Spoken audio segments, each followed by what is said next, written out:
సముద్ర తీరంలో ఒక చిన్న తాబేలు గుడ్ల నుండి బయటకు వచ్చి నీటి వైపు నడుస్తోంది. కాని అది ఇతర తాబేళ్ల కంటే చాలా నెమ్మదిగా ఉంది. అదే సమయంలో ఆకాశంలో సంచరిస్తున్న ఒక ఈగిల్ దానిని చూసింది. సముద్రం చేరకముందే దానిని పట్టుకునేలా వేగంగా కిందికి వచ్చేసింది. తాబేలు భయంతో కదల్లేకపోయింది.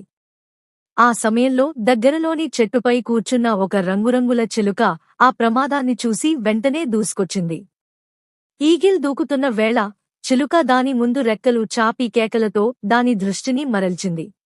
ఈగిల్ కోపంతో చిలుకను వెంబడించడంతో చిన్న తాబేలు నీటి దిశగా ఇంకా వేగంగా ముందుకు కదిలింది. కొద్ది క్షణాల తర్వాత ఈగిల్ దాడిని తప్పించుకుని వచ్చిన చిలుక తిరిగి తాబేలును తోడ్కొని నీటికి చేరే వరకు దాని పక్కనే ఎగిరింది. తాబేలు చివరకు అలల్లోకి జారింది. చిలుక సంతోషంతో ఆకాశంలోకి ఎగిరిపోయింది.